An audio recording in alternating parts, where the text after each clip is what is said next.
Yeah. Nice to be So, here. yeah. Hello, everyone. Welcome to Nonchalant with Ellergodt Designs.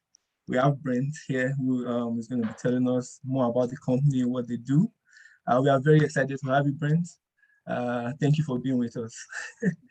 If you have any questions during the presentation, please, you could use the raise your hand feature, type it in the chat, or you could just unmute your mics. That's also welcome. And please put on your cameras if you're comfortable, so the presentation becomes a little more lively. With that, I would hand it over to you, Brent. Excellent. Thank you very much. Appreciate the opportunity to be with you all of you guys. And I've got my notes over to the side here. So if you hear me or see me reading, sometimes it's because I don't do a lot of presentations. So I've got my notes beside me here, and like your colleague said, if you have any questions, I'll try to keep watching for the chat, or again, we can always wait till the end with any questions, because I'd love to give some feedback. I've tried to think of as many kind of topics or things that I think would be helpful for people in the first or second year of say AT program, but I might miss a lot of things. So please keep that in mind as you listen to my presentation. I think the goal for me today is I'm hoping to provide you with some insight into your possible future career as an architectural technologist. And so one thing I'd like to start with is give you a bit of advice on your SAIT experience. And the one thing I would like to say is finish strong. So whether you're finishing your first year, you're kind of getting into your, I guess, last semester here, or you're in your second year, coming to your last semester of your diploma. My advice is finish strong. Sometimes you get tired and that sort of thing, but you finish strong. Because I was thinking about when I left SAIT 35 years ago, and I actually failed a concrete structures class and did not follow through with taking the retest and stuff. And I actually finally approached SAIT after working in the industry for about 5 years to finish that class, only to find that they had added 4 other classes to the curriculum. And it took me, I don't know, a year to kind of go through all those classes and, take the challenge test or whatever. So anyway, that's not why you should finish strong, but, make sure you work hard, because it definitely will help you out in the industry. So one other advice I'd say about, kind of as you leave for the summer, well, I guess it's a few months from now, but one of the suggestions that I have for you guys is to get out on site somehow, onto construction sites. And I mean that in a safe way, not to sneak on or, climbing over fences. But if you ever get out to suburbia where a lot of houses are being built, or, construction sites that you're allowed to go onto with proper headgear and footwear and stuff. I just find that in my career, being out on site is probably the place where I learn the most, and where you see your product or your design or your drafting actually come to fruition. And anyway, so that's my kind of just quick advice on your SAIT experience, and then into the summer, get out there and see what you can. What I want to do right now is just give you a little bit of a background on my career. Then I'll just go into a bit about my company and what we do, and then just give you a little bit of, I guess, my take on job possibilities, just talking to colleagues and other people in the industry, and kind of give you some feedback on maybe where that's at. And then just a couple of the topics that I want to go through, a few suggestions on interviewing, and then what you might expect kind of your first few years out in a, working for an architectural firm, design firm, working for a builder, whatever it might be, that wherever you might find work. So anyway, let me just jump in and give you a little bit of an idea where my career has taken me. I left SAIT in 1986. When Calgary was experiencing one of the worst recessions, and back then there wasn't any online job boards, or any SAIT job boards or anything like that. You had to go to an employment office and look at cue cards on the wall.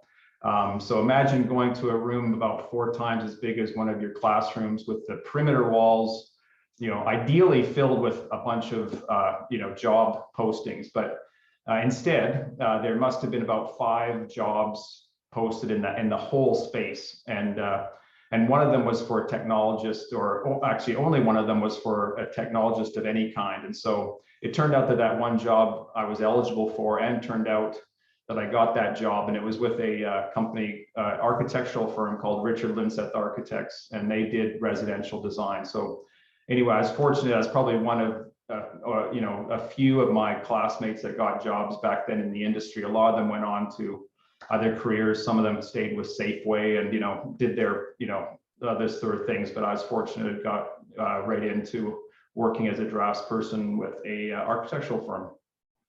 I worked for him for about 2 years and then moved on to another home design company.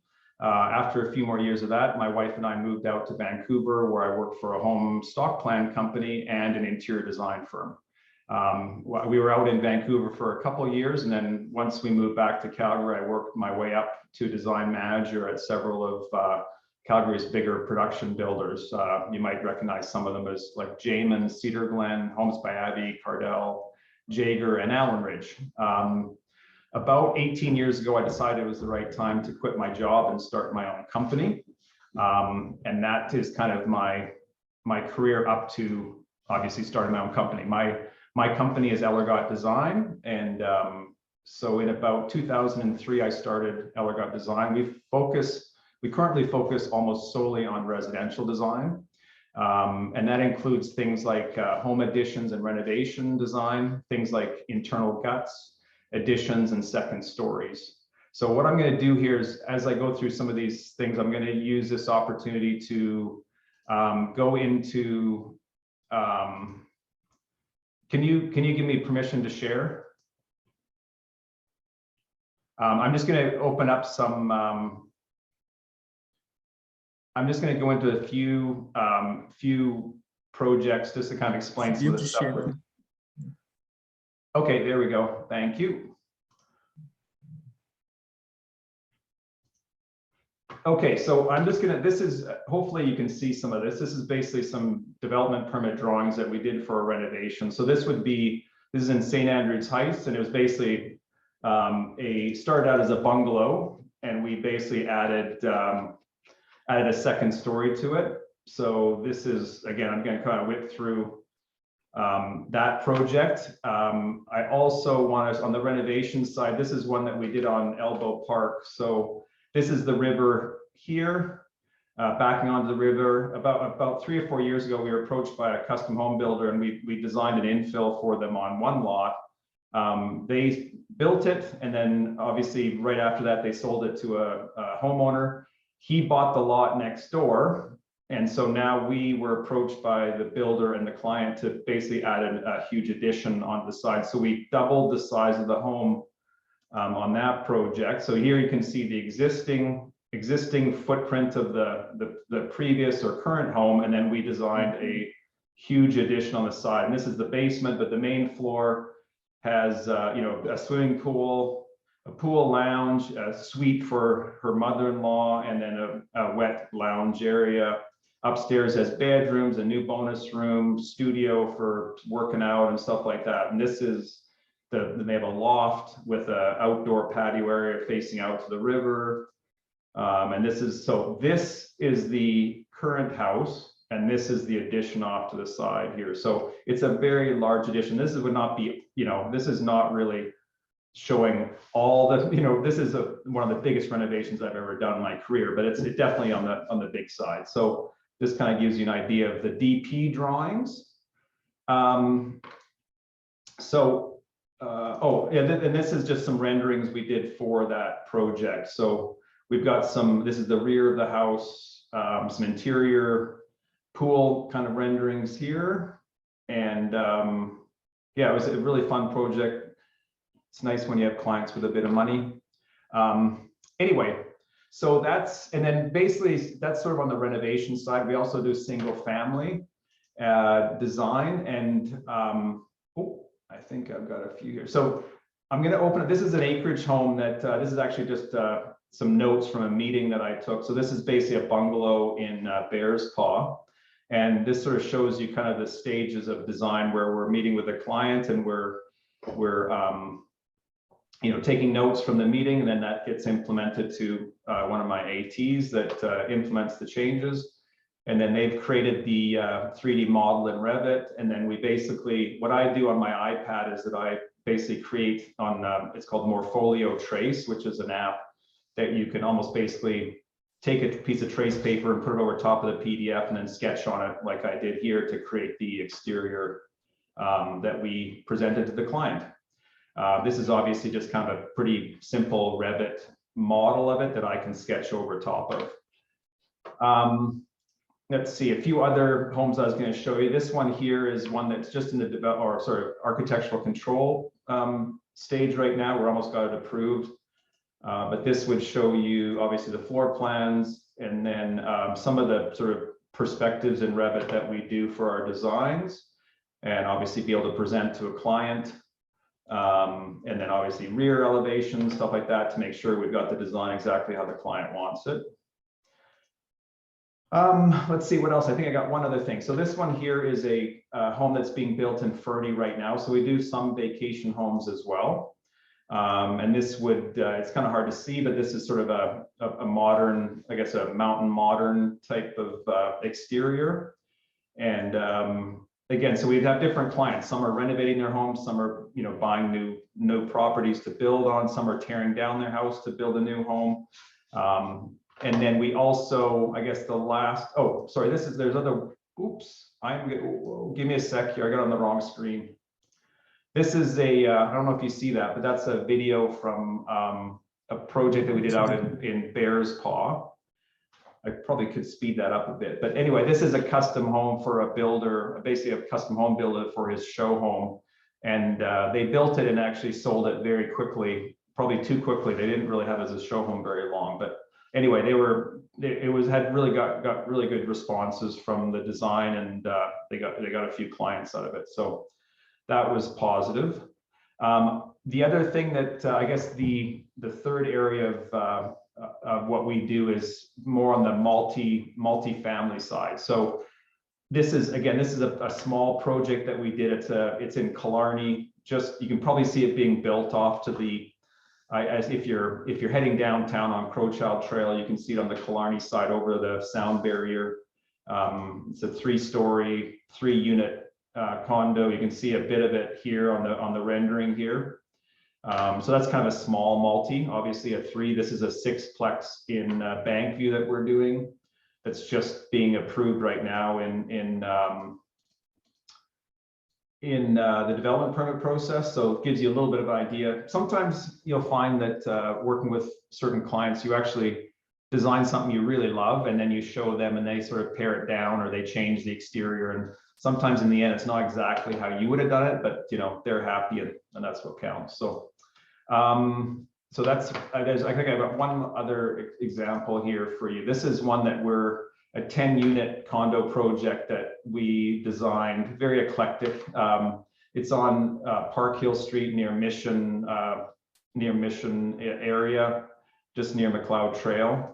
And that one, we have an approved development permit, and we're just working through the construction drawings right now. Anyway, I can always pop back to these if you want, but I just wanted to kind of show you the range of work that we do. Give me one sec so I can get back here.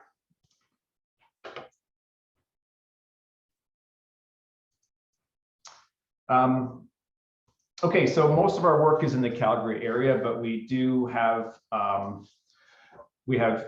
and are working on some projects in the Columbia Valley, so around the Invermere, Windermere area, East Kootenays, like I said, in Fernie, where else is there? Kimberley, that sort of area. And then we are just connecting with some builders on Vancouver Island to do some new homes out there. So it's pretty exciting. It's a beautiful area to be doing work. So our clients typically range from private land and homeowners to custom home builders and developers. For the first few years as a company, I was doing everything from sales to design to construction drawings, and it was definitely a one-man show. After a few years, I hired a junior AT straight out of SAIT.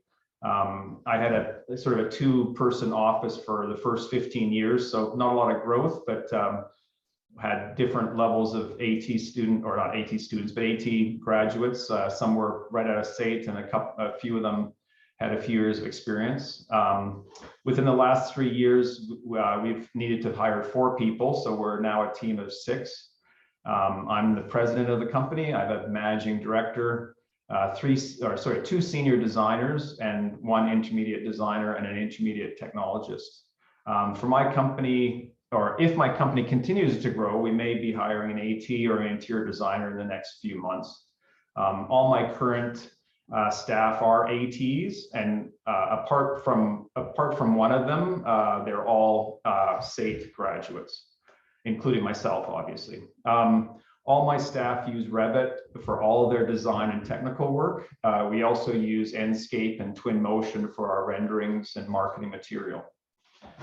Okay, so that's enough about, I guess, us and myself and my company. I do want to jump into a little bit of what I think is sort of your job, job opportunities out there, and kind of what you might be finding in a few months when you graduate or when you start to apply for jobs. So what I wanted to say was, compared to my experience that I said a few minutes ago, I think that you are graduating at a very good time. I know we continue to be busy and see more projects come our way. I've heard that production builders like the Jamans and Cedar Glens, Homes by Ivy, the people who are building out in suburbia, I think I've heard that they're having very strong sales, which is usually a good indication of continued need for staff.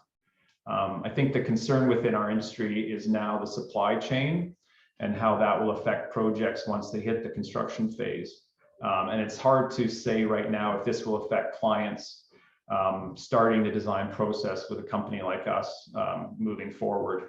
But I'm hoping that it doesn't, that people still want to go through the design process, and if construction is delayed because of supplies and stuff, that won't hinder them getting going with their design.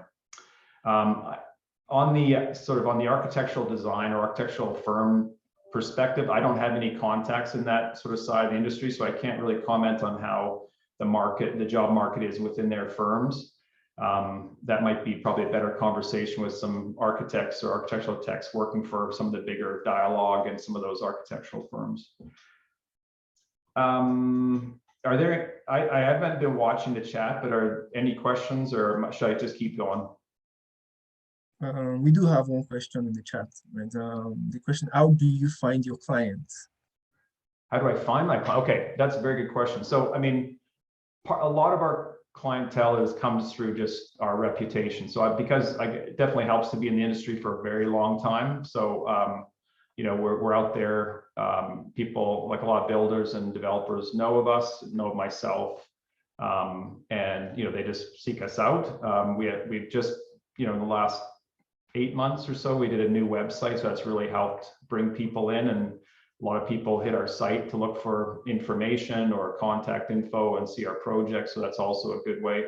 Social media, we try to be as relevant out there as we can, so we do get some people connecting through Instagram and House and other platforms like that, but I'd say a lot of it's just referrals. I mean, it's a very sort of niche market that you can't just put a billboard out there or advertise in any publication, because you realize not everyone's looking for a custom home designer. So a lot of it's just getting out there in the industry, getting your name out there. I spend time as the president, going around or sort of contacting custom home builders, and seeing if they're needing a designer, trying to create relationships and that sort of thing out there in the industry. So anyway, I hope I kind of answered that question.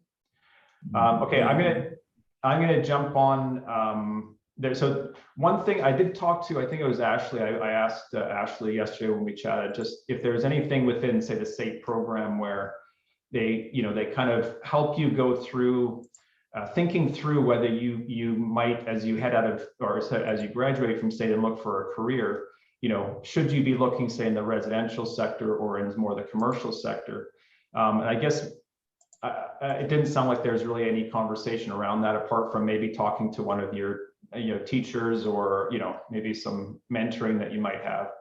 But I guess what I'd like to say is that I was so fortunate that I fell into my career in residential. I wish I could say I thought it through and I determined that it was the industry that would best suit my personality. What really happened was, like I said, it was the only job out there, and I took it, I grabbed it and took it. But I think I want to say that some of your evaluation should be around the type of projects that you have enjoyed while you're at SAFE. I know that you do a lot of residential, I think in the first year, and more commercial in the second, I believe. And then I think you have an opportunity to do a capstone at the end. But I also think you also need to be thinking about your personality and where it is best suited. For me, I want relationships that are more personal, work-wise, which residential provides. My clients are all families, husband, wife, families, not corporations. So, I mean, I love the connection I have with my clients. We get to know each other. We provide a very personal service. Some people don't need that, or, they want bigger and better. They just, maybe commercial is more suited to them because it's more exciting. I love working with that, the personal connection. My personality also values variety and not being on the same project for more than a few hours or days at a time.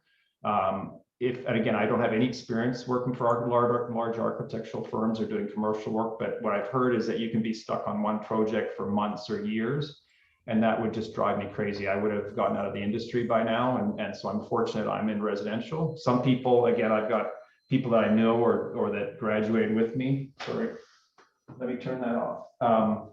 And they're in commercial and they love it. So it's just, it is, it fits their personality. So I guess I would just challenge all of you to kind of think through, there's definitely two very different, scenarios or industries or sectors, and talk to your teachers, talk to your friends and your fellow students, and try to figure that out. I know someone mentioned that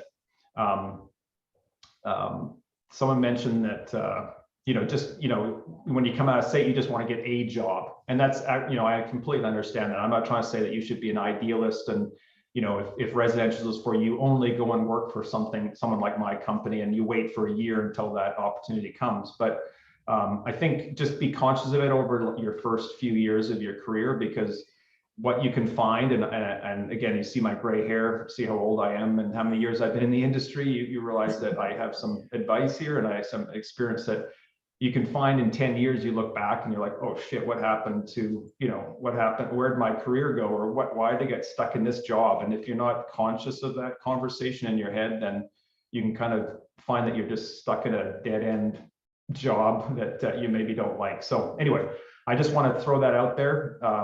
Be thinking of not only the industries, but what type of even, drafting and design and where you're passionate about. So did I see another question there? Yes, Christy, you have your hands up. Would you like to ask? Yeah. Yeah, I have a few questions.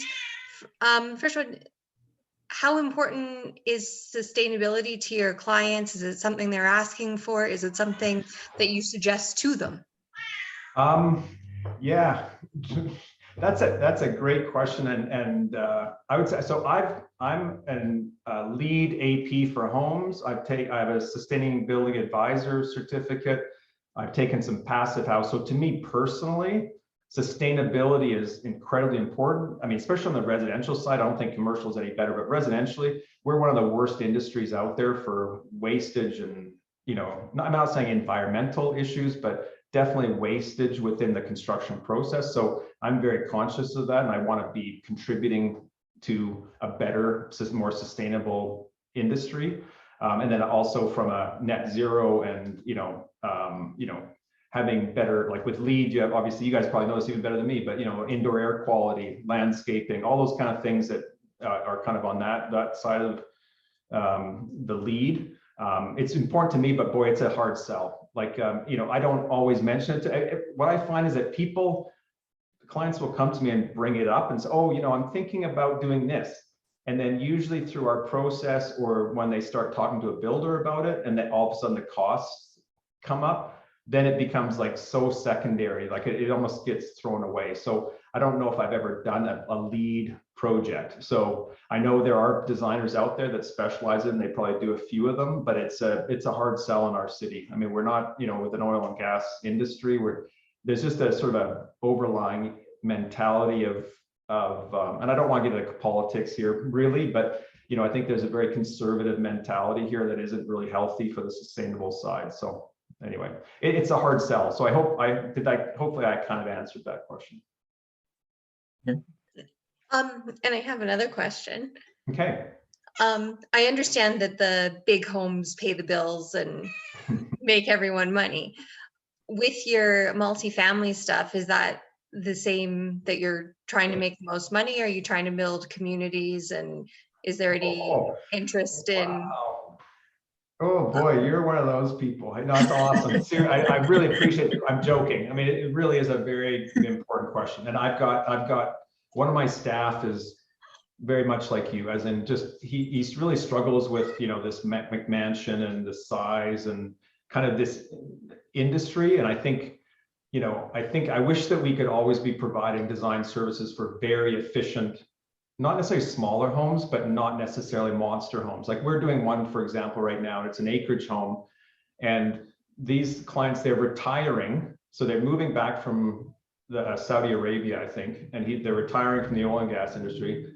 And basically they've given us sizes of rooms that are just like over the top. It's almost like you're just listening to them going, what the, you know, like it's just like, but you just do what they in a way tell you to do. Like you try and keep it, you know, pared down, but we are a custom home design firm. And so we're not the people who tell people what they should do or what they want. So there is a balance between what the service we provide to design a home that they want and try to have a conversation with them without getting into sort of a morality or right and wrong. With the multifamily buildings, there's not the opportunity to. Well, yeah, you can. And a lot of those times with multi, fortunately, there's the developers are typically, so we're typically almost every multifamily is with a developer. So it's someone who's bought a lot and wants to develop a 4-plex or a 6-plex or whatever.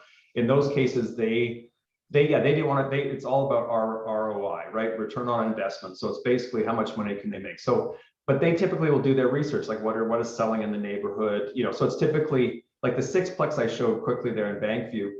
We probably should have designed a 4-plex, but we squeezed it out and somehow got 6 units on there. So to me, that's densification. So that's a good thing. But so there's a side of profitability. So again, the design industry or sort of the construction industry is not solely about profit, but to me, like my personal philosophy is not about big. Like if you saw my house, I live in a 1,300 square foot bungalow. It's funky, it's eclectic. That's just my style. It's more mid-century modern. It's not about, look at, this sort of wow. So we have some clients that are totally down to earth, just kind of like, hey, just, simple. I mean, not like small, but just simple kind of they have simple needs. And then we have some that are just out there, and that's okay, right? It's just, again, that's sort of the variety I like, but it is a challenge. Like even just our mentality is very much about, kind of like, well, boy, you could probably have 5 families here, or we could have built 10 homes on your lot or something like that. So, it is a struggle. I mean, I try not to lose any sleep about it, but I also do struggle with it personally. I think because our philosophy is really, providing our client with an exceptional client experience. That's our goal and our vision.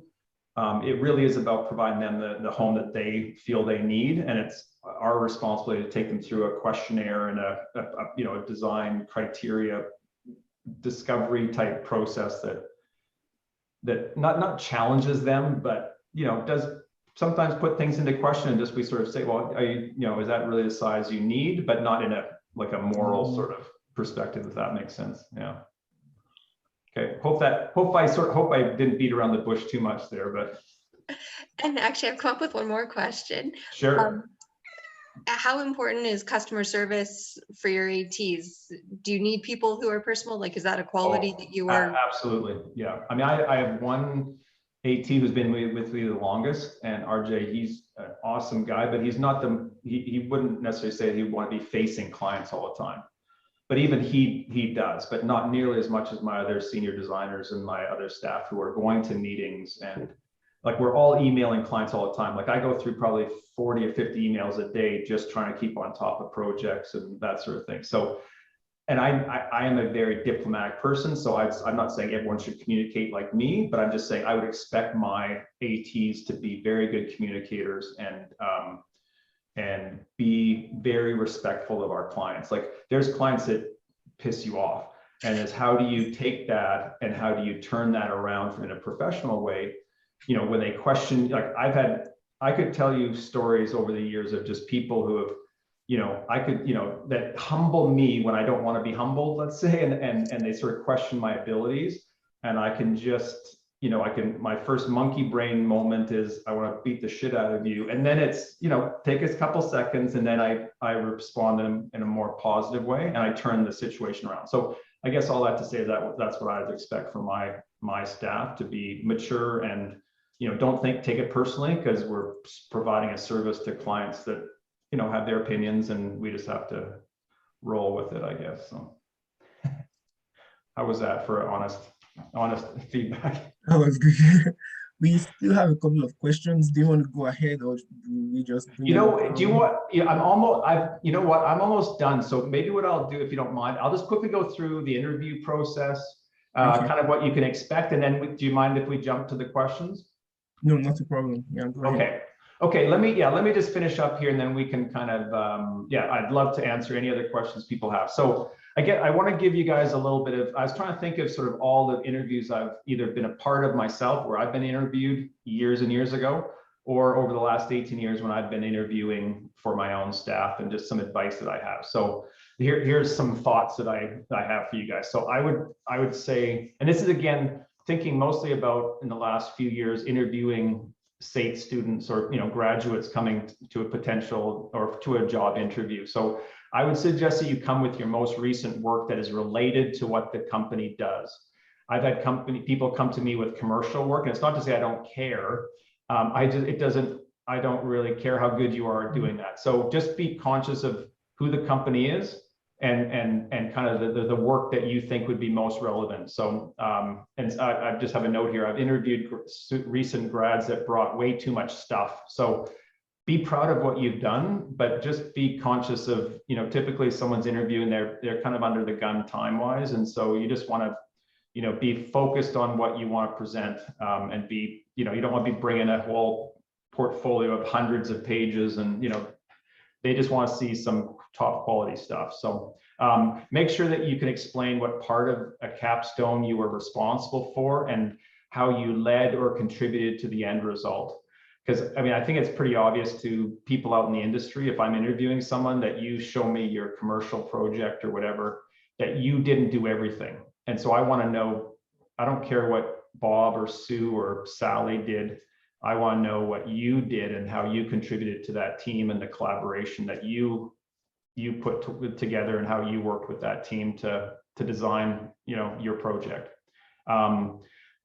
Be ready to answer questions like, you know, I ask questions like, tell me about your strengths and weaknesses. I mean, and one thing is, as an interviewer, I don't ask questions just to make someone feel uncomfortable, but I also do want to see how they react with, like that gal's question about, you know, communication. So I want to see how you communicate, and I want to ask you questions that make you think. So, you know, what are your strengths and weaknesses? Not just show me your portfolio and do you have a SAIT diploma? I want to know if you understand yourself. Another question is, you know, why do you want this job? So do some research, you know, look at the job posting. Don't just fire off an email or a resume and with a stock kind of cover letter. Take some time. I'll throw away a resume if someone doesn't do a cover letter that has taken some time. If it says, "Dear Sir," or "Dear blank," you know, it shows that someone is either, you know, just doesn't realize that someone is getting 100 resumes, and I'm trying to figure out a way of weeding out as many as I can. So Here's another question. As a junior AT, what do you feel you can contribute to this company? So again, you got to be ready for some of these questions, and you don't, and then, sorry, one other thing. What do you know about our company? So have you gone on their website? Have you, do you know what they do? They're a production builder. They do 400 homes a year. They have these departments. I don't know, like, find out as much as you can about that company, so it shows that you care about it and that you're invested in getting that job. As much as possible, always make eye contact. And I realize that I'm not even doing that as I'm presenting because I'm reading over here, but I mean to be always, always, or as much as you can, give the interviewer eye contact. It shows that you're listening and that you are you're an intentional person that's wanting to give a response and you care about what they're saying as well. If you don't have a response to a question, say so and ask if you can think about it and get back to them. You don't have to have an answer for everything. I mean, like I said, some people do try to put you on the spot and just say, I really don't know. I've never thought of that. It's a great question. Do you mind if I get back to you on that? Or I'd like an opportunity to get back to you on that. I would say, awesome, that's cool. Thanks for taking the time and letting me know. Here's my email. But be ready to ask them some questions as well about maybe your new role. Maybe it's not well defined in the job description, or about their company. I love talking about my company, so ask them questions, show interest. Have the attitude that you're confident that you have the skills and an attitude to contribute, but you also realize you have a lot to learn, and you will work hard to get up to speed as soon as possible. For me, basically, for a junior AT coming right out of SAIT, the right attitude is everything. Confident enough with a humbleness that you have so much to learn. I hope you guys graduate with some level of confidence that you've learned something at SAIT. And I don't know if there's teachers on here. Is there any teachers? But I came out of SAIT knowing very little compared to what I needed to know. And I don't mean to overwhelm you. That's just every company that hires you knows that. So don't worry about that. But also know that you've got so much to learn, and anyone that hires you knows that, and that they're going to bring you in at an entry level and teach you. And that's a good thing. But knowing that yourself and communicating that in the interview is really important, instead of being so cocky that I will not hire a cocky person. If you're that confident, you're an idiot. So anyway, hope you don't mind being frank, but confidence is great. And there's it's like a fine line between confidence and arrogance. So just be careful where you sit on that. I think that's it on kind of interview suggestions. I did want to jump in here and just go into sort of what I think might be sort of the first couple of years of your career, and just what maybe you could expect. But every company is different, so I'll mostly comment on kind of what you'd expect if you're working at my company. But basically, you will be starting, with simple drafting assignments until you have proven yourself. The smaller the company, the more opportunity you will probably have sooner. If you work for a large architectural firm, you might be doing stair details for a few years, I don't know, or just assembly details or something. But if you work for a small company like me, you might be doing small renovations within a year, or you probably will have opportunities to go down to the city, or go on site, that sort of thing. It's just how it usually works. Some companies will have an established process in place, which you will fit into immediately. Other companies may be going through a growth spurt and will be relying on you to help establish those processes. So it all depends on, how organized the company is, how long they've been established, and that sort of thing, on how you fit into their process, and what kind of work you're going to be doing. If I think about back to my career with a lot of production builders, I started out doing simple revisions, like, their client would buy a home, you go in and you modify the plans, very simple stuff. It's not necessarily boring, but it's definitely, kind of repetitive.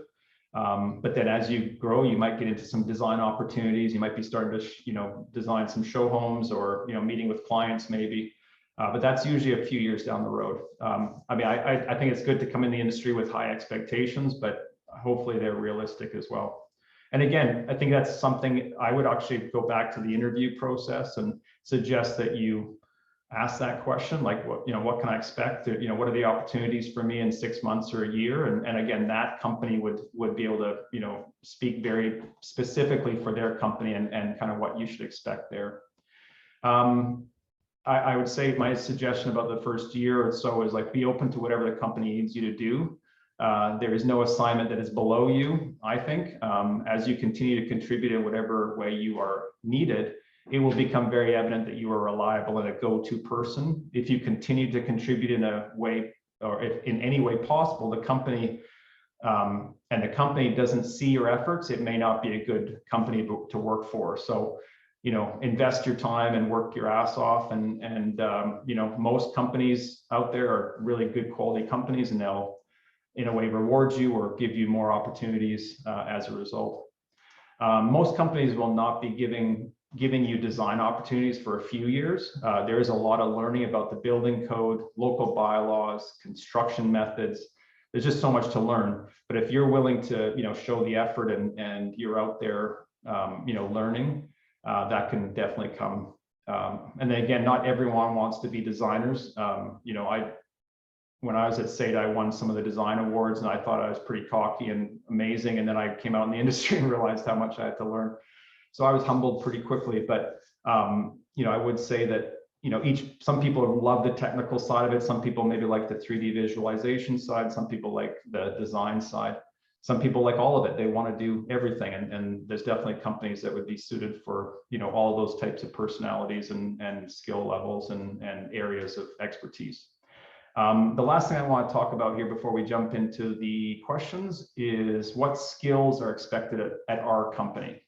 And this might be fairly general or sort of like in the industry, but this is more specifically for our company as a residential design company. So we use, I'm old school, so I use AutoCAD just to get my ideas down on as quickly as possible. But everyone else, all my younger staff, they all use Revit and 3D visualization skills. So like I said, Enscape and Twinmotion, there's other ones, Lumion, I know you guys would know these probably better than me, 3D Studio Max, all those kind of things. So so Revit and 3D visualization skills are really important, obviously, especially on the design side, to be able to help a client visualize their home as we take them through the design process is essential.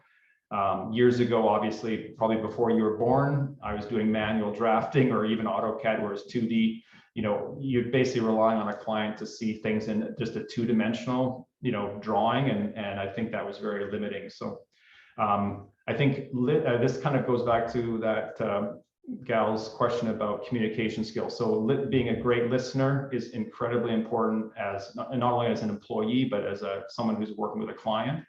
And communication skills. So like I said here, internally, again, as a team, when we talk together as a team, when we're collaborating as a team, and then when we're with clients and builders and other people in the industry, builders, engineers, consultants, that sort of thing. Obviously, like I said before about getting out on site, seeing construction sites, and I said make sure you do that safely. It's obviously there's liability there, but residential construction knowledge is really important, and for our company. If you're working in commercial, obviously, you need to get on site at other construction sites, but knowing how things go together is incredibly important. Part 9 building code for us is incredibly important. There's so many little nuances that change from code to code, but knowing that and keeping abreast of those things are very important. The city of Calgary and surrounding counties, bylaws, awareness, and their development permit process and their building code, what's required on drawings and stuff like that. But as you probably know, you can get all that stuff online, and you have a checklist that the city and other counties provide. So it's not like you have to memorize anything, but definitely knowing that. And again, any company that you go work with, it's their job to teach you and kind of take you through those processes. So it's not like you have to come out of state knowing all that stuff, but those are kind of some of the expectations that I would say you'd probably be needing to know within the next, or sort of the first few months of employment, and then obviously growing within that knowledge moving forward. So anyway, that's my presentation. So I hope I can jump in and maybe answer anyone's questions, or if you don't mind going through some of the questions. I think I can see them here. So maybe what I'll do is I'll go to the top. Look at me being all techie. Okay, so we talked about how do you find clients? What is your favorite project you worked on? Wow, great. That's the little video I showed you. The video of that custom home. I think was one of the favorite ones. I think because the result was so amazing and people respond really well to it. As well, the custom home builder that I worked with, he's just a really great guy to work with. So it was a real collaborative, fun experience to work with him. I find that almost every project has some level of enjoyment just because of the clients. Like I said, I love working with families, and you're kind of doing a very personal service for people, either designing a new home or helping them improve their current home. I like when someone's saying I like both residential and commercial, but I hear that the money for the AT is often better in commercial. Any thoughts on that? Again, never having a job in a commercial setting, I don't know that. I wouldn't challenge that, but I would say that, yeah, I mean, I really can't say that. I know my staff get paid fairly well, but I don't know, again, if it's compared to, say, an architectural firm. I know, for example, within residential, there's definitely differences. If for an architectural, a design firm like myself, okay, say compared to a production builder, like where you work in a drafting department for a builder, they make way more money than we do, so they can again possibly pay you better. But I would say the work is boring, but that's just my perspective. Some people love it, working for builders, great benefits. Like there's definitely some things that are really good, and I lasted there for 10, 15 years, so I'm not complaining, but anyway, not my ideal anymore. So how many projects are you typically working on?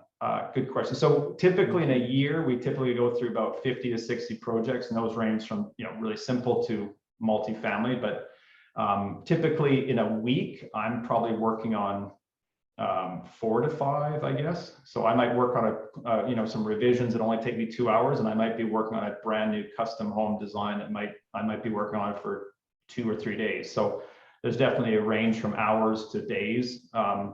And then as a team, we're probably working on 25, I guess, projects on the go. So some of those are in design, some of them have been submitted to the city and we're waiting for their development permit feedback, and others we're working on construction drawings. Emotional intelligence to handle challenging situations. So I guess that's just maybe a comment. Yeah. You mentioned earlier about if any instructors are watching. Yeah, we have some instructors watching, so. Oh, okay. Yeah. Awesome. Yeah, that's actually emotional intelligence is very important. It's just like whether it's your ability to communicate with other people, or just knowing and getting a sense of where people are at, I think is incredibly important, because we're trying to, even though we go through questionnaires and stuff like that, I find that we try to glean that information. A lot of it is just being sensitive to a client, asking the right questions, and can you get a sense of trying to pull out information from them, because they're not used to going through a design process. We do it every day, but we're trying to help them. So, oh yes, and instructors are watching. Excellent. Do you have any comments on e-portfolios such as Wix and portfolios? Yeah, I think that's great. I mean, I think sometimes if you probably have a link to it, say in your resume or something, I would definitely look at it. It's probably a good place, to, it's always, again, keep, pare it down so you're really showing your best stuff. Because if someone is seeing a 30-page document, they might just find that it's like they just get tired. It's kind of like they say, people are on websites on a certain page for 3 or 4 seconds. That's kind of probably the same thing with your portfolio. You want to just keep it down to maybe a 10-page or something. It could just be a synopsis of kind of your state experience and kind of, like I said, the portfolio that you feel might be for that specific company. So you might be creating a few portfolios. One might be for residential, one might be for commercial or whatever. Someone, I'm not sure if this is a question. Oh, okay. So yeah, that wasn't a question. Like just volunteering at Habitat for Humanity to building a house would get you on a site and learn about what you've recommended, having some experience. Oh, okay. Yeah, I think, I mean, obviously Habitat for Humanity is an awesome organization, and what they do is amazing, and I wish they did more of it. So yeah, if you have that experience, obviously that's just amazing. Like getting out on site is great, but actually, swinging a hammer and learning some of the trades, I think is an awesome way to do it. You just, like I said, it's just kind of getting out there and knowing how things go together. And after 35 years, I typically go to site and still see something where I'm like, oh shit, that's how that goes, or that's how that goes together. And because it's easy to draw something, but then you go to site and it's like, oh, that's how that truss sits on, like, I mean, this I know, but how the truss sits on an exterior wall, or, whatever it might be, how a joist and the rim board lines up and whatever it is. So any kind of experience like that would be, I'd say, very beneficial. So, yeah. Okay, so is there one last one? Sorry if you haven't answered this before, but are you an AT or an okay, good question. Yeah, I'm an AT. So I graduated from SAIT, well, almost graduated from SAIT in 1986, and then actually graduated 5 years later. But don't tell anyone. Yeah. Actually, there's the one thing I was going to mention when I was showing you the screen sharing there, and there's a couple, the 6-plex and the 10-unit condo. Those are ones that I have a colleague, an architect colleague in town, that basically I bring him on and he's an architect. And so then we can do the project with him. So there are definitely limits, obviously, to what we can do as ATs, but I really haven't found too much that I want to do that I can't do either by myself or with someone like Fraser, who was willing to come along and collaborate on a project like that. Yeah, I was also going to ask about that. I had a personal question, because a common question with us first year is, do we need to further our education in getting an architecture degree itself? What would be the difference in projects that an AT can handle and then an architect will need to come in? I mean, for me, again, because I've been in residential, I've hardly ever seen a limitation of the kind of work I want to be doing by not being an architect. Like I said, when I get into multi, that's typically the first level of where I need an architect to be involved. So I would, if I was you guys, I would look into and maybe even talk to one of your instructors and say, and you guys would maybe know the code. Like I don't know, I can't remember if it's 100 square meters. I think there's some 4-story. So there's definitely, the code talks about the limitations of what, a non-architect can do. And I think it's basically, that's what I'd say. Like, there's no reason, like if you came to me with a SAIT diploma and a degree, I mean, not to say that's a bad thing, an architect, that's fine. I mean, but I don't know if you'd probably be coming working for me. You'd probably be, if you're pursuing your architectural certification, you'd be getting your hours and all that kind of stuff. So you wouldn't be coming to me as a non-architect. So you would be going to an architectural firm. So I would say, you really have to understand what I guess the limitations are as an AT, and what obviously as an architect you could do anything. So if that's important to you and you want to be designing skyscrapers or large commercial, then I'd say, yeah, then pursue your architectural certification, your architectural education, and the certification process after that. Thank you. Well, the time has really flown by. If you don't mind, there's still some questions. Would you advise, because you mentioned being confident, the difference between being confident and almost being cocky, would you advise a fresh graduate to actually start out on their own or get some experience in a firm? What would you advise a fresh graduate? Yeah, can you say the last bit again? Yeah, would you advise a fresh AT graduate to start out on their own, probably start their own firm? Maybe being so confident. Okay, so yeah, that's right. Okay, so you're saying, would you suggest either going on your own or working for someone else? I would, to me, if I would say that unless you're good with designing decks and basement suites or basement development, like super simple stuff, I don't think anyone, again, don't take this the wrong way, but I don't know too many people that would hire you, because there's always people with 1 or 2 or 3 years experience that will have more experience than you that will charge the same as what you would charge. So I would say my suggestion would be is go out, work for someone if you want. If that's your goal is to be an entrepreneur or have your own company, good luck. But I would say get some experience under your belt, because you really, like, I know a few people that have done that. They've definitely gone on their own and they've done incredibly well. But I think that's few and far between. So it's not to say I don't want to discourage someone if that's their goal. If they have a business plan and they know exactly how they're going to grow their business and they know where they need to start. Maybe they've got some contacts in the industry. They got an uncle that's a builder, or something like that. That definitely makes a huge difference. It's all about contacts. It's who you know and not necessarily what you know. So I said the general public or the general graduating class, I would suggest, go out and get at least a few years of experience. Like I said, there's a lot to learn. But one or two of you might just choose to go on your own, but it's a hard slug.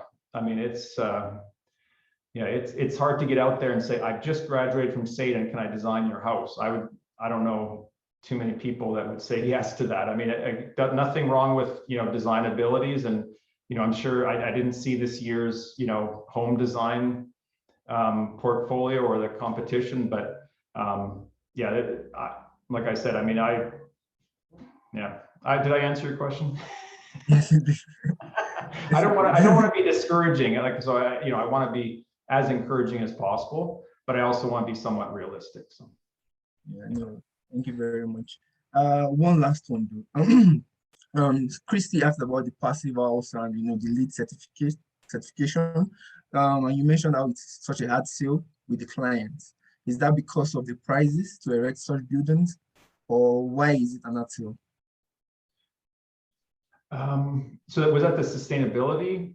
Yeah, Usually it comes down to the price of not our services, but the cost of the additional fees that are involved in, say, getting from standard construction to, say, net zero, or getting to some level of certification for say, a LEED platinum or gold or something like that. And I know that the prices are coming down because things like solar and those kind of things are more accessible and aren't as expensive. But I think sometimes people, again, especially on the sort of sustainability side, sort of think about, well, when will I get my money back? And if that's the case, then they're probably not ideally suited for sustainability, because they're looking at it like an investment instead of just saying, no, I actually care about the environment and I'm doing this for not the right reason, but more about the environment versus, oh, it will take me 10 years to pay off the additional $50,000 that I had to invest. So,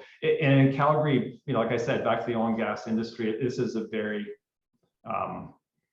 it's just a hard conversation to have in Calgary, I find. Like I said, I don't think if you compare it to, say, Vancouver or other, cities in Canada or in the States, I think it's just way more, people here it's harder to sell. Okay. Thank you so much. It's been really great having you. I have a quick question just before we kind of finish up. In your opinion, if you were doing an interview for someone, what would be something, especially for a fresh grad, that you would really look for that would set them apart from other applicants? One thing would be, the first thing I see when I open up a resume is obviously just the cover page. So like I said, if you want to create a template, that's fine, but make sure you personalize it. Put the person's name in there, the company name, make it look like you put the right date in, just stuff like that. And you'll say, I read your resume, I think I can. And so it's, put it, in the, template doesn't have to be all the same every time, but go in there and sort of put what you felt the job description was. Like, make it look like you read the job description and you're taking the time to actually apply to that job versus I'm firing off 40 resumes and I got to do it in 20 minutes.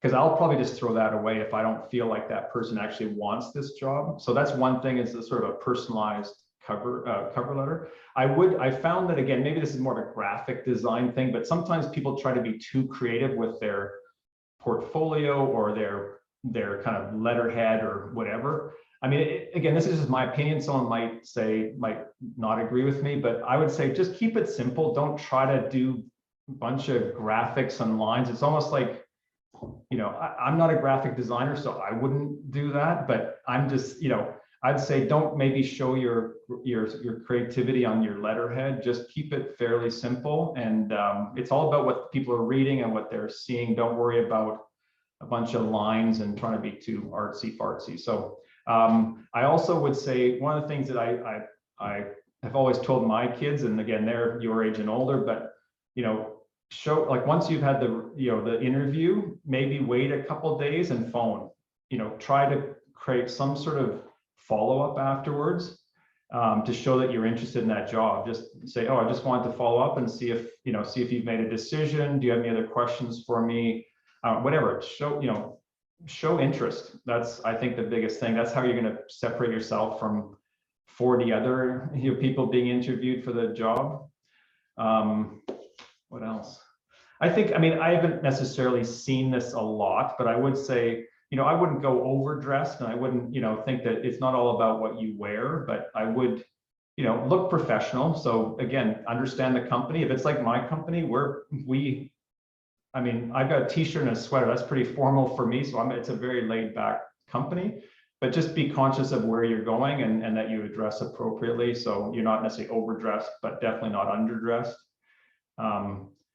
Like I said, eye contact's huge. I actually hired someone. In fact, he turned out to be a great employee, but he was so nervous and so, like, he never looked up. He was looking down, answering my questions. And I could see through that in a way, but so it's not about, be yourself, I think, is the biggest thing also. Just, people are really hiring you as a person, as a human being, not just with the diploma in mind, or how much money you're going to make me, because they want to see how are you going to get along with the other staff, what are you able to contribute. But it really, just be a human, just be yourself, and don't try to be someone else, because you realize you're just going to, another adult out there, the person who's interviewing you will catch on to that and probably won't see the connection, I guess, to their company. So I hope that was, I guess that's about all I can think of right now.